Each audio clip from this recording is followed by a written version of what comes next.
Welcome to Massapequa Takes Action Coalition's virtual town hall meeting, Protecting Our Youth Mental Health. My name is Kathy Samuels. I'm Program Director of MTAC's Drug-Free Communities Grant Program. According to the U.S. Surgeon General, mental health challenges in children, adolescents, and young adults are real and widespread across our country. Before the COVID-19 pandemic, mental health challenges were the leading cause of disability and poor life outcomes in young people, with up to 1 in 5 children ages 3 to 17 having a mental, emotional, developmental, or behavioral disorder. Tonight's virtual town hall discussion will be led by Kathleen Coletta, a licensed clinical social worker with Yes Community Counseling Center, having over 14 years clinical experience working with individuals, families, and groups. She is a graduate of Adelphi University with a master's in social work and is certified to perform evidence-based programs, including motivational enhancement therapy, cognitive behavior therapy, basics, teen intervene, and active parenting programs. Welcome, Kathleen, and you can take it from here. Okay, thank you, Kathy. Thank you for that introduction. As Kathy has stated, I'm a clinical social worker with Yes for 14 years. And over 10 of those years, I have facilitated several parenting groups, parenting education groups, parenting support groups. And the focus has always obviously been on the youth. But this time we kind of wanted to also look at parental mental health, parental self-care, and how that connects to a child's mental health. So tonight we're going to be looking at first the parental self-care and mental health, and then how it connects to children.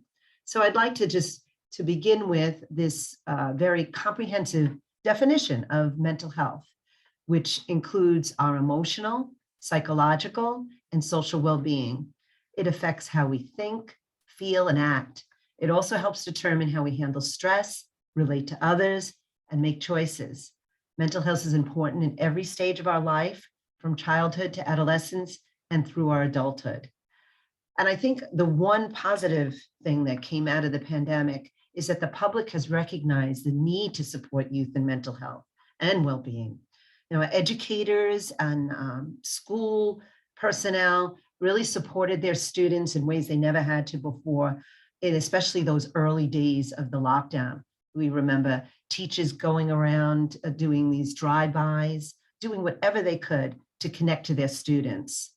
I think that schools and parents have recognized that mental health is an essential part of overall health. So tonight I want to just look at the 6 keys to optimum mental health.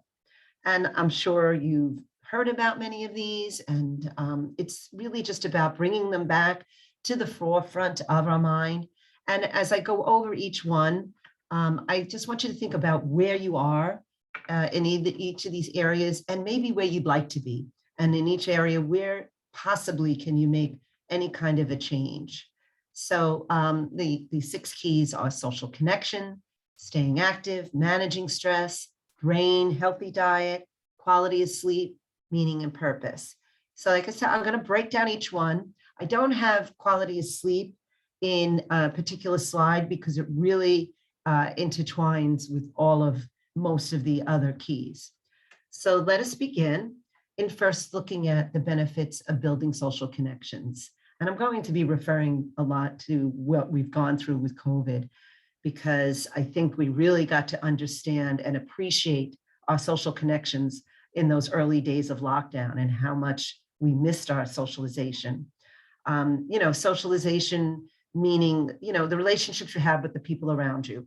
It could be the people in your immediate household, neighbors, friends, with the advance of technology, it's now allowed us to socialize with people from faraway places where we never could do that regularly like we can before.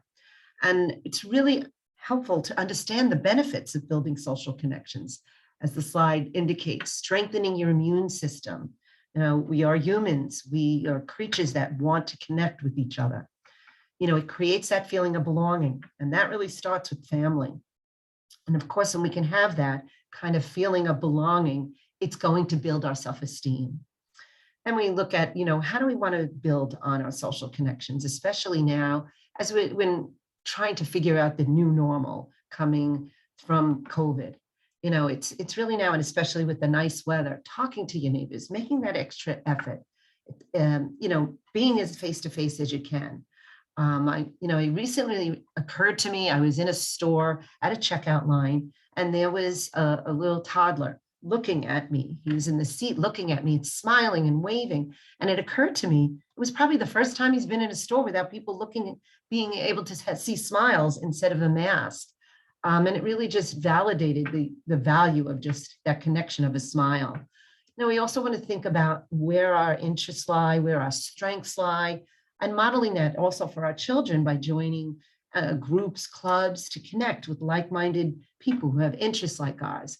And also always thinking about where our strengths are and how we could teach people what we already know. There's something very empowering about that. So when we talk about, the social connection, we have to also include social media and understanding that there are healthy and unhealthy aspects of social media. As we stated before, it helps us build communities and new relationships. And what would we have done without social media and the advance of technologies during COVID? How would we have had our children learn and even have the recreational activities? It was the best way we could during those early days. But we also understand the unhealthy aspects of social media, where it really can reinforce negative behaviors. People are a lot more willing to be aggressive behind a screen than they are face to face. And it does allow us to pit each other against each other. And also, unfortunately, access to criminal behaviors that normally we wouldn't be able to do so easily. So, when I first started doing parent groups, we always just focused on children's screen time and their behaviors online. And now with social media technology at our fingertips, on our phones, on our watches, I also have to discuss with parents their use of social media and how it takes away from their families and their parenting abilities, and also to model for their children what is respectful behavior online, and understanding and educating their children that what is put online is really permanent, even when it is deleted. So we always just want to be mindful of our behaviors online and set limits, not only for our children, but for ourselves, so we're more available. So the next key is staying active. And again, we all know the importance of staying active, but it really, when we are active, it increases the endorphins in our brains, which can support how we regulate our emotions. Just even the simple act of taking a walk can deliver that bilateral stimulation, which helps relieve the stress in our brains. I know I keep going back to the lockdown, but I remember it was the first time I was working from home and never even moving from one seat for many, many hours. And I really made an effort to take a walk whenever I could. And I literally could feel the relief of the stressors. So even just considering that, and as we can see, there are immediate effects from being physical. And, whatever it is, start small, and then you just make it a little more, a little increments at a time. It improves our sleep. It can reduce anxiety and reduce blood pressure. And those are the immediate effects. But we also want to consider, what are the long-term effects by being more active? It does help our brain health. It can reduce the risk of some mental health issues, such as dementia, depression, and it just lowers the risk of health issues. If we're healthier, we're going to be more in a better mental health space. We all know that when we don't feel well, when we're in pain, it decreases our mental health. So staying active has long-term and short-term benefits. So next key is looking at, how do we manage our stress? How do we take care of ourselves? And it becomes more and more challenging as we become parents and as our children become more active. So I always say many of the things we talk about are simple, meaning they're nothing that's too overwhelming to do, but it's not easy, meaning it's not easy to find the time to do these things for ourselves. So we want to look at how do you take care of your body. So we talked about before being active, physically active. So that's also indicated here, but we also want to look at brain self-care, which means how do we deactivate our brain? How do we slow down our thinking, give our brains a rest? Because in doing that and giving us that space, we're able to regulate our emotions more effectively. So we want to think about, and for everybody, self-care is different. You have to figure it out, what is going to work for you. And starting simple with deep breaths. You'd be surprised, taking a few moments for deep breaths, what it can do to slow down the overwhelming thoughts we may have. Even just simply taking some time to stretch our physical body and breathing can slow down that brain. Meditate. That can mean many different things to people. It can mean prayer. It can mean, just a few minutes of just thinking about something pleasant, or mindfulness, really just concentrating on one physical thing, even if it's just how you're sitting in a chair. It's just separating you from the stressors, the things that are causing you stress. And then also the things that we talked about just a moment ago, getting exercise, plenty of sleep, again, staying in the moment. We want to get, by allowing ourselves that space, it now allows us to be responsive as opposed to just being reactive. So we want to also consider, exposure to the news. We need to be involved and informed, but we also want to understand when it's too much, when it's impacting our functioning. We want to understand who are the positive supports, who are the people who give us comfort, and seek that out. There's nothing wrong with asking for support, and then also providing support. And we'll talk about, understanding ourselves in a few minutes, but knowing what our triggers are for stress, and really understanding that mind-body connection will help us understand when it's time to take a break. So we also want to look at, understanding that self-care is giving the world what is the best of you, not what's left of you. And when we're able to give ourselves some time to take care of ourselves, we're going to be better parents. Why do you think when we're on the plane, they say to us, put the oxygen on you first before you do it to your child? We want to be able to have the breathing power to be able to function better so that we're better parents for our children. So the next key is understanding brain and healthy diet. So it's important to understand what we're putting into our body can impact our brain functioning. So when I look at these brain threats, some of them are pretty, you really want to understand the negative effects of taking in too much copper and aluminum. But, being more mindful of what we're putting in our bodies, with the brain threats, the trans fats, secure saturated fats, not to feel deprived, but to try to balance it then with the brain protectors, all those healthy things, vitamin E, beans, the leafy greens, and also, keeping your diet healthy and colorful, and also considering vitamins, and then the extra power, the things we've been talking about, the exercise, the intellectual stimulation, the sleep, always so important. What we take in impacts our brain functioning, and our brain is the organ that impacts and is in charge of our mental health.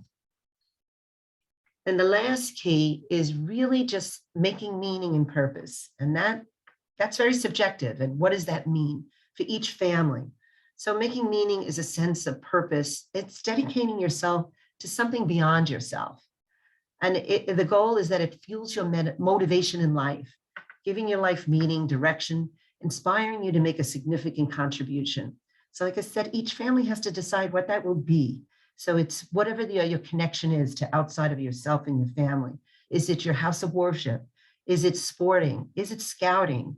Is it some kind of club, community service? And we want to model that for our children to bring purpose beyond ourselves. And being able to do that really contributes to almost a feeling of a helping high.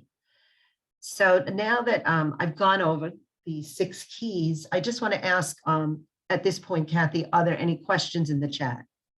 We actually have 2 questions. The first one is, will the slides be available?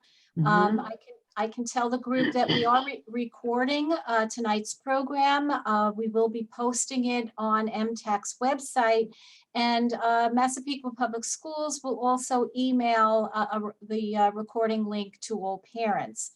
The second question, Kathleen, this goes to you. Any suggestions on how to make time for self-care? That's a great question. And I think it's the biggest challenge, as it said before, even as your children get older and become more active. And it's really just about anything or any priority you want to make. And that's what it is. It's making it a priority and really planning what that could look like for you. So if you're going to plan something, there's a better chance of it happening. So planning what that could be for you. And it does not have to be anything over the top, spectacular. It's thinking about, well, how can I carve out 10 minutes to just close my eyes and deep breathe? And thinking about, and it depends on your child's stage of development. So if it's a young child and they're napping, maybe it's prioritizing that instead of doing a chore for the whole hour your child naps, you're going to take 10 minutes to just take care of yourself. Or as your children get older, maybe it's while they're on a video game. You might use that time, to do the dishes and to carve out some of that time to just do something for yourself. So it's really just, like I said, it's about making the time and prioritizing it and planning it. Another option to think about is maybe seeking out support with another parent and sharing, times where you watch each other's children, even if it's just for a short time, to give each other that break. So as I said at the beginning, it's simple, but it's not easy because you have to really think about it. But great question. All right, so is that it for the questions at this point? Yep, we're good, Kathleen. Thank you. All right, great. So now that we've looked at these 6 keys of mental health and having optimal mental health, I want to look at a little bit higher level of thinking for us. And this is emotional intelligence. And this is another comprehensive definition that I'd like to just read.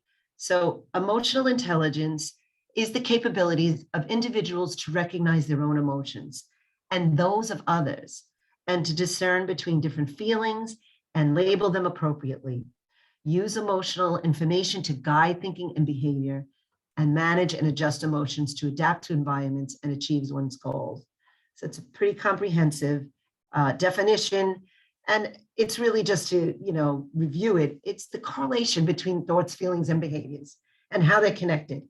And again, it goes back to being responsive that instead of being reactive, and taking those minutes to really take a second to understand what we're feeling.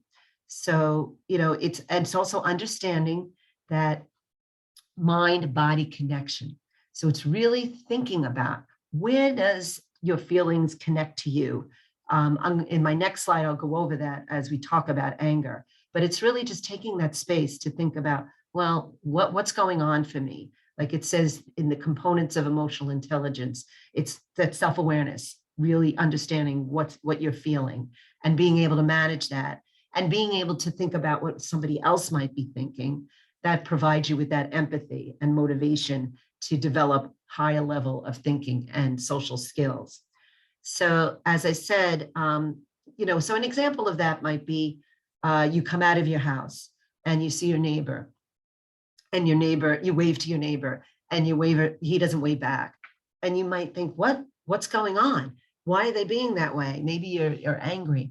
If you just take that minute to think about reframing it for a minute, that, well, maybe they didn't see me, or maybe they're just having a bad day. It can really just decrease the intensity of our feelings and giving us that space to really think about what yourself is feeling, and then what somebody else might be. So when we look at emotional intelligence, I always like to think about, anger, because I do think anger gets a bad rap, because there's nothing inherently wrong with anger. It's signaling to us that there's something wrong or just something unsafe going on. So as this picture depicts, with anger, what people see is like the iceberg. The only things that people see is the tip, which is the anger. But the bigger part of the iceberg is what's underneath the anger. And that's all these different feelings. And that goes back to now this emotional intelligence to take that moment. We don't get angry for no reason. We get angry because of all these other feelings, and to really figure it out what it is. I'm angry because I'm hurt. I'm angry because I'm stressed. I'm angry because I'm sad. It's really more helpful for us to understand those feelings and to be able to articulate those feelings to others. So I always like to ask people to really understand, again, that mind-body connection. Where does anger manifest for them in their body? Is it a clenching of the fist, clenching of teeth, tightening of the chest? And whatever it is for them, to first be mindful of that, and to, when that happens, to think of a stop sign, because that's your moment to stop for a second, to think about, what am I really feeling? And then we also want to model that for our children, that you're taking that moment to think about what you're feeling, and then to be able to verbalize that for that person. So now that we've looked at these keys and understanding the higher level of emotional intelligence, now we want to look at our children. So a child's mental health is the same as what it means for adults, that it's a complex interaction relationship with the physical health, and it really determines the success of the child to succeed at work, in their relationships, and overall in society. So before we go into, how to help our children with their mental health, I always want to go over the brain development in a child. So first we look at how the brain develops. And the brain develops from the back towards the front. And we're all born with those basic survival functional skills and that fight and flight response. And within the first few months of a child, and even early on, they start to develop those emotion and memory and bonding functions. Now, this is a very basic depiction of the brain, but the last part of the brain is the prefrontal cortex, also considered the rational part of the brain, the executive center. And that part of the brain doesn't finish developing until around age 25. So we want to remember that, especially as our children become teens, they're not just adults, they're not mini adults. Their brain is not fully functional. So we want to look at, so what is that executive function part of the brain control? It controls sound decision-making, empathy, consideration of consequences, regulating emotions, self-awareness, morality, all those higher level parts of thinking. And so they need parents' help to regulate. We understand that children, teens, very impulsive because they haven't fully developed that part of their brain. Also, we see that especially as children become teens, they become very egocentric. That's normal. We have to help them develop the empathy, as we said, that emotional intelligence. So in understanding that, now we want to look at how important a child's mental health is supported by their parent. And when I mean parent, I mean guardian or any caregiver, that person in their life is so connected to that child's mental health. It helps them develop, healthy coping skills and how to help them cope with their problems. And as we stated, mentally healthy children are more likely to have a positive quality of life in their home, their relationship, and their school. So now we want to look at, what can parents do? What are the things that parents can do to optimize not only their own mental health, but their children? So of course, we start with being a positive role model, of course, by engaging in those 6 keys of optimum health the best you can. And that's always going to change. And that's why we bring it up. We have to keep evaluating how we want to improve in those 6 keys and what we're able to do. We want to help our children seek healthy supports, and that by identifying what is a healthy support for them, and also encourage them to seek help.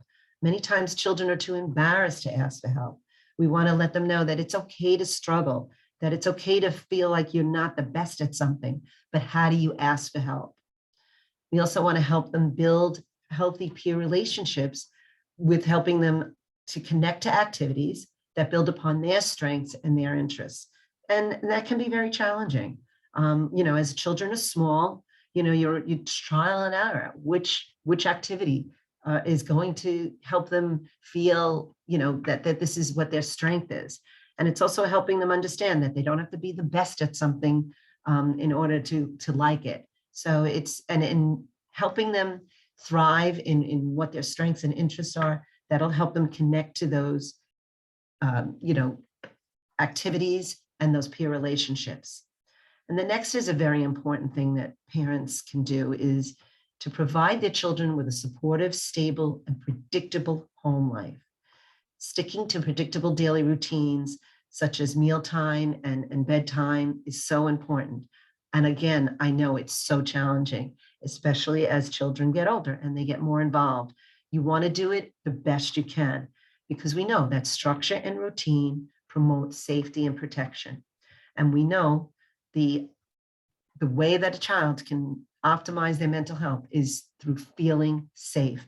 We know that, children can endure traumatic events if they feel that they are being protected by the adults around them.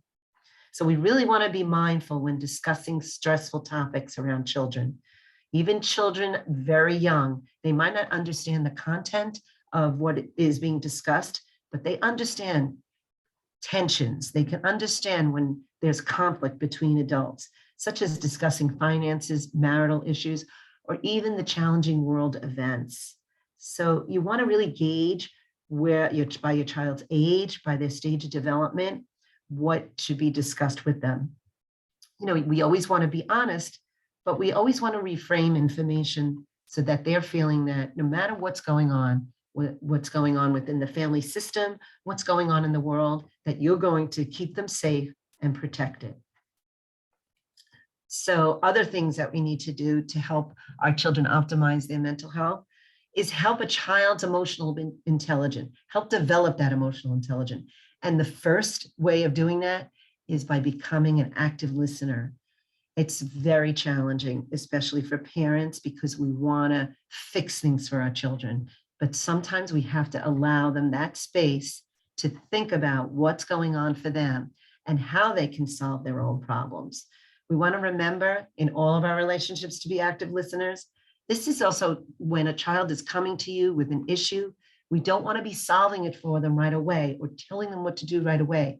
We want to first give them that space to really think about their feelings. We want to remember when our mouths are open that our ears don't work well. So and the importance of listening, and when somebody feels heard, it brings on the toxins, and that can promote feelings of trust and bonding. There is a chemical released in the brain, oxytocin. Additionally, we want children to become problem solvers, and many times we solve problems for them. Being an active listener allows them to come up with their own choices and options. Then you can help your child understand what are the outcomes of such options and choices, and helping them guide them to better choices. So we also want to practice and model techniques to manage their emotions, such as the things we talked about for adults and what that could be for them. We want to help them practice mindfulness or deep breathing exercises. There's even just Googling mindful exercises for children or deep breathing for children, blowing bubbles. It is a way to help them understand the breath and how that helps us manage our emotions. You're helping them understand that body, mind, emotional connection for themselves and developing coping strategies that'll work for them. We also want to, always be able to talk about the risks of alcohol and drugs. Children are exposed to positive images of alcohol and other substances at a very early age. When you think about what they might be seeing on YouTube, what they might be seeing on television, or even just information they're getting outside of your home, positive things that they might not even understand. But even at an early age, about 8 or 9, you want to be counteracting those positive images that they're seeing. And you want to manage their time and activities online, like we talked about for ourselves. We want to consider the time that's spent online, that they're spending online, that's taking away from healthy activities, and be aware of all their devices and access to them. And to be considering when you do decide when a child should have access to those social media devices, such as a phone, that understanding that it is a privilege, and that privilege comes with certain responsibilities. So we also want to help our youth deal with peer pressure by having short conversations about your values and teach them to be confident and comfortable expressing their needs and boundaries. In the slides to come, we'll be talking about, strategies to reduce risks of substance use. And it's really about teaching them assertive communication. So next we want to just look at, that parents, and I said caregivers, are the most important thing. Research shows that the most important thing that a child needs to be resilient is a committed relationship with a healthy, supportive adult. And we have to keep in mind, especially as our children becomes teens, we feel that they're not hearing us. But the research shows, and even myself as a therapist who has dealt with teens, they are listening, even though it seems like they're not. So we want to develop that healthy communication, and as we develop that healthy communication by being active listeners. So at this point, I'd like to ask if there's any questions. Yes, there is, Kathleen. So the question from a parent is, I try to protect my children from the news, but they hear things from their friends and outside sources. What should I do about that? That's a really great question. We have to understand, especially as our children get older, they are going to be influenced, and there's only so much that we can control, only if our children are in our house 24/7. So it's really about understanding the difference between control and influence. Control is, you have it 100%. Where influence, we can be their biggest influence, but understanding there'll be other influences in their life. And as I talked about before about healthy communication, we want to foster healthy communication with our children by, like I said, by being active listening. And what that really means is really be able to reflect back what they're saying, which can be very challenging. But when somebody feels that they're heard, they're going to be more open to that communication. I want to also consider asking open-ended questions. That fosters greater flow of communication. And as you're talking, you want to keep asking for their input, keep asking them what they're feeling. And lastly, discuss with them what reliable sources mean. It's really, and you want to be their most reliable source, letting them understand that not everything they see online or even that their friends are saying is necessarily 100% true. So you want them to always think about coming back to you as their number one influence. So that's, like I said, a great question. And then going back to what I said before, it's not easy. It may seem simple, but you always want to be fostering that communication. And by being an active listener is the way to do that. So as we're talking about, children, parents, I would like to now just hand over the presentation to Kathy for a few slides to really present the outcomes of a survey that was done in June of 2021 from the Massapequa students, grades 6 through 12, on some questions regarding their mental health symptoms and their feelings about substance use. And after Kathy does that, I will identify some preventive strategies to build a healthy relationship and reduce the risk of substance use. Go ahead, Kathy. Great. So I will give you the slide. Great. Just as a point of reference, tonight's program is a town hall meeting, which is sponsored through the Substance Abuse and Mental Health Services Administration. And there are numerous town hall meetings occurring across our country where parents and residents are coming together to talk about things that are affecting their kids, from substances to mental health concerns. So thank you, Kathleen, for those wonderful pointers in terms of how we can talk with our kids and help them to get through some issues of adolescence. So the Drug-Free Communities Core Measures Survey was administered back in June of 2021. It surveyed our kids from grades 6 through 12. And when it came to issues affecting mental health, you can see up on the screen, 35.9 or 36% felt that they were depressed or sad most days, even if I felt okay sometimes. And secondly, 67%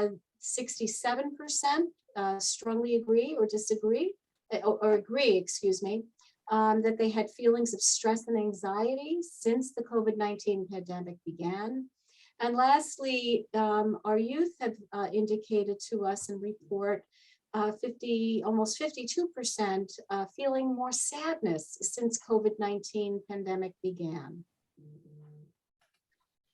So when it comes to alcohol and what we call binge drinking is having 5 or more drinks in a row within 2 hours. The first blue lines compare past 30-day use of alcohol from 2018 to 21.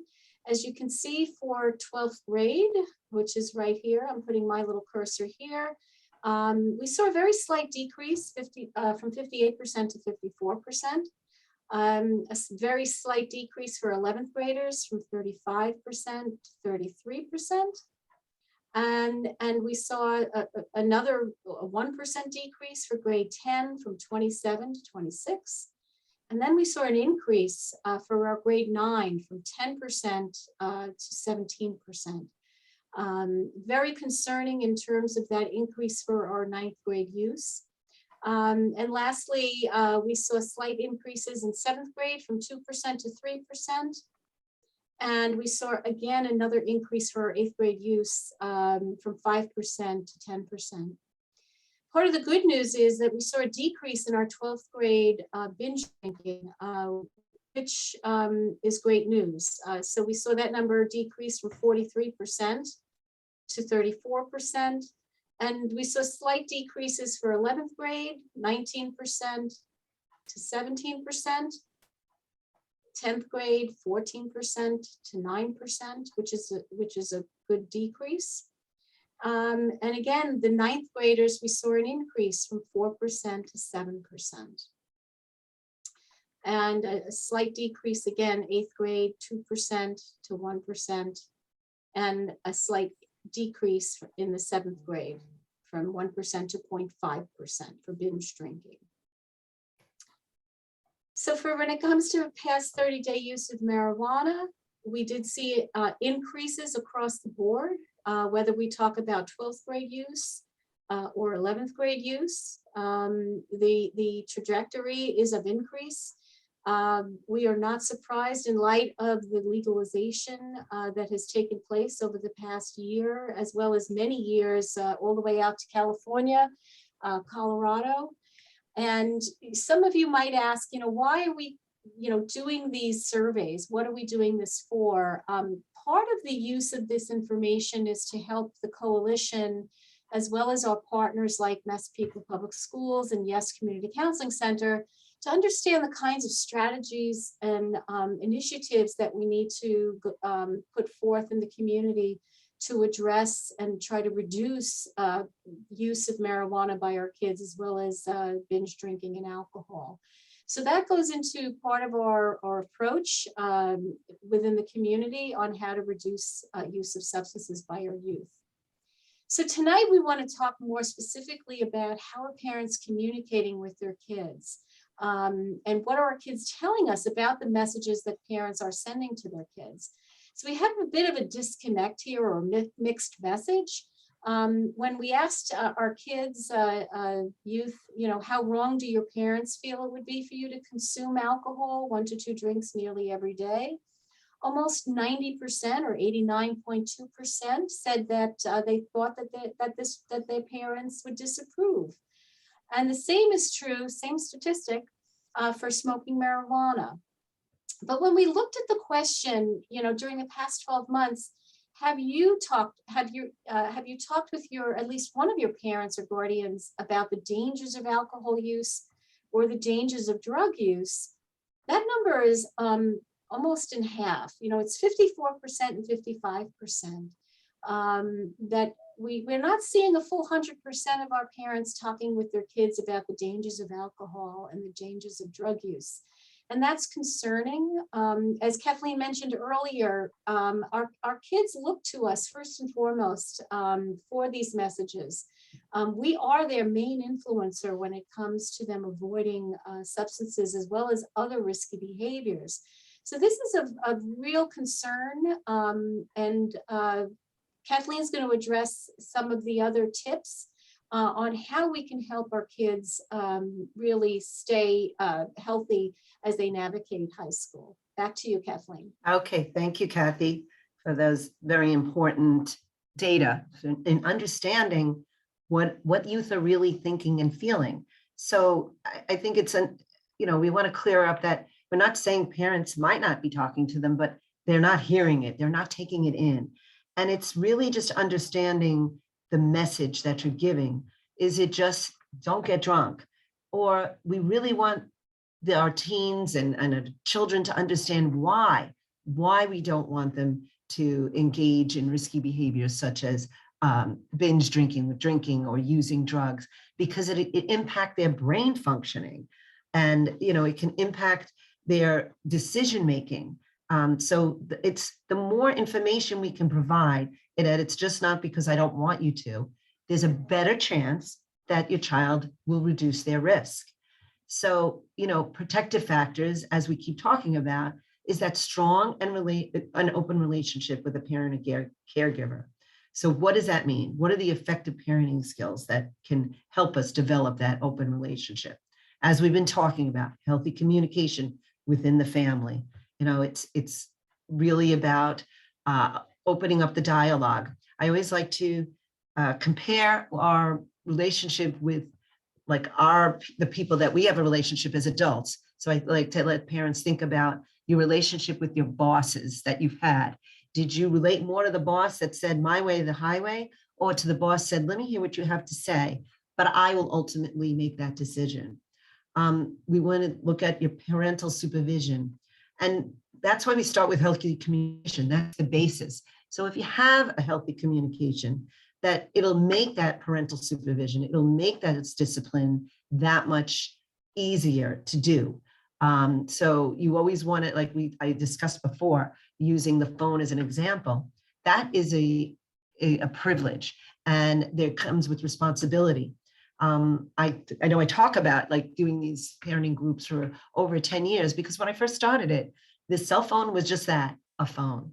And it was a lot more easier to keep tabs on it, where now it's, we all know that it's so much more powerful. So it comes with an understanding we can't control. There are always going to be ways for teens to get around it, but the expectation is that they need to be allowing you to have transparency, maybe, or allowing you to have access to it, or allowing you to have a GPS on it. Whatever it is, you have to decide as a family, what is the child's responsibility to have the privilege of having the phone. And as we talked about, instilling positive attitudes, beliefs, and values, and the belief and encouragement in that child. For every time we want to correct our child, we need to be then providing them with what they're doing right. The positive reinforcement is so much more powerful than the negative reinforcement. And that helps build positive self-esteem, success at school, strong social support, and then helping them to deal with conflict. So I always kid around with this slide that this is the Reader's Digest, very, very short version of what our 6-week active parenting program goes over. Each of these bullet points is in depth of a session in each of the active parenting programs. And I do have a flyer on that at the end. So it's just so important in understanding what works, because we want to keep doing that. So I want to break it down further into what can parents do to reduce substance use. And as we talked about with the discipline, it's checking in frequently to see what they are doing. Again, maybe having that understanding that if your child changes their location, not even with the GPS, they need to be letting you know where they are going. For an example, choosing informal times to talk. You want to look at those times when those defenses are down. A lot of times parents say it's when they're in the car. or it's when you're doing something together, or it's when you're watching something together. You're watching something maybe about substance use, really looking at that time to ask, so what do you think about that? Can you tell me what's going on in your school, or what you hear about? Not so much putting them on the spot, have you ever done drugs? But maybe it's about, can you tell me what you think the drugs the people in your school are using, and maybe what that looks like and how they feel about that? Being very clear and consistent about your expectations, just what we've been talking about. What are the responsibilities for privileges? And asking for their input, what consequences there should be when the expectations are not met. But you having that final decision. Starting early on, identify healthy activities to create opportunities of bonding, figuring out what are those special family things, those traditions that you want to keep going, letting them always know you care. As we stated, communicate the risk of substance abuse throughout young adulthood, not just when they're finished with high school, because as they become young adults, now they're going to maybe start experimenting even more. They're going to have more access to substances than ever before. Practice refusal skills, really coming up with ideas about why they shouldn't use and how to communicate that to their peers. Example may be, I'm having a physical and my mother told me I'm going to be toxed. She wants me toxed regularly. I'm in a sport. I really don't want to ruin my chance for scholarship. Then it's also helping your teen create an exit.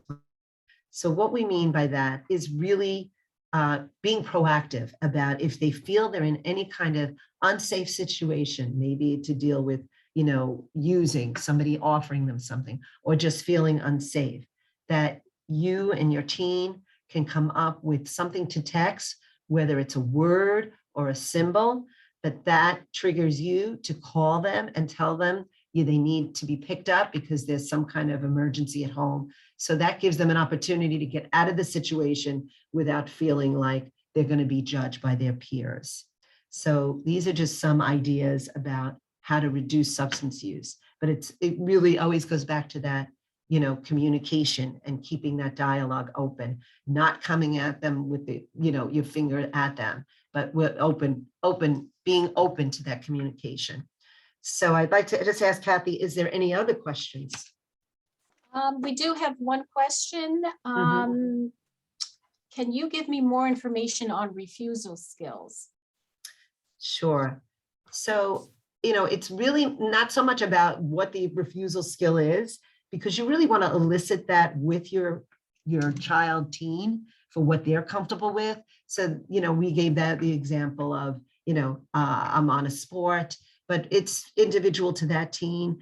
But it's really basically looking at how to help them develop assertive skills in their communication.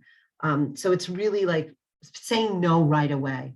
No, I'm not into that. No, and why? And getting their input of what that no, why should look like, but really being able to tell them what assertive communication would look like. Being direct with their eye contact, being firm, no, I don't do that. I'm not into that. Or exploring alternative activities. I'm really not into that. Can we maybe look at playing basketball instead?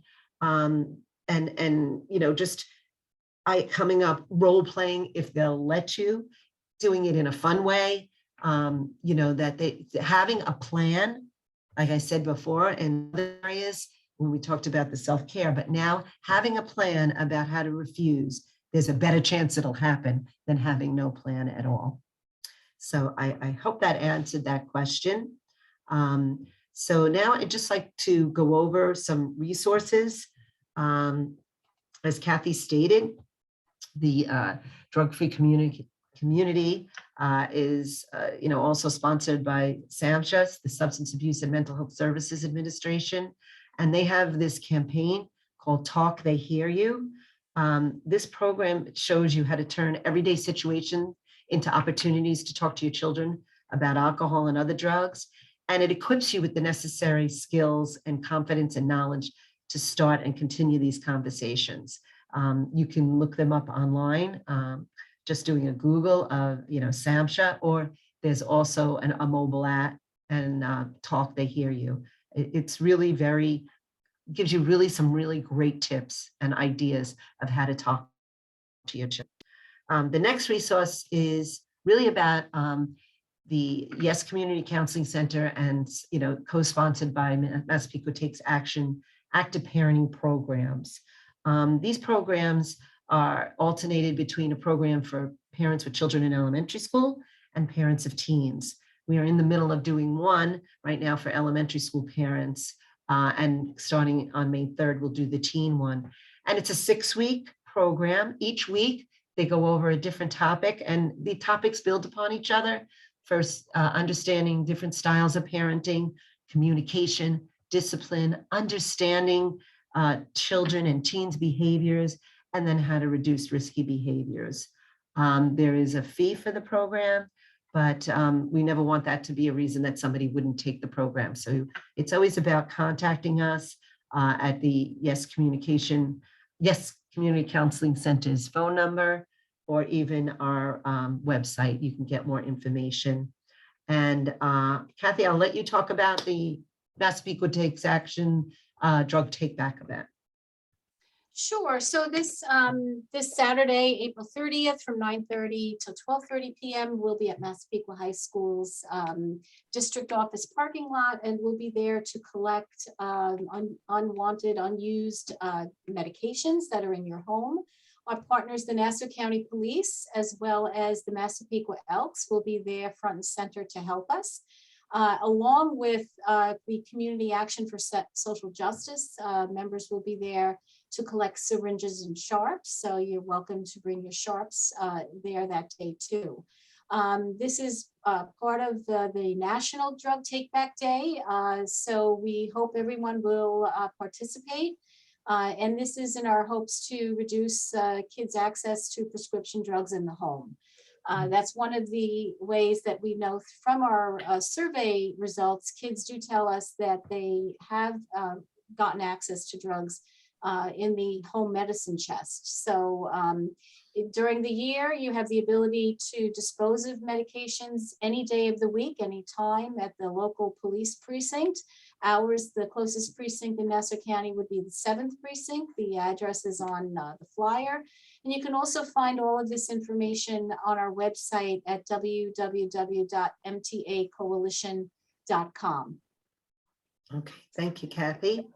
And in closing, we just want to provide our contact information for both Yes Community Counseling Center. It's just yescc.org. And also, as Kathy stated, the MTAcoalition.com. So we really appreciate you taking the time to be with us tonight, to really understand how to maximize parental and children mental health, and also in understanding the connection to mental health and optimal mental health can reduce the risk of your child than trying to use substances. So we appreciate you being here, and feel free to always contact us. Thank you. Good night. Thank you. Good night.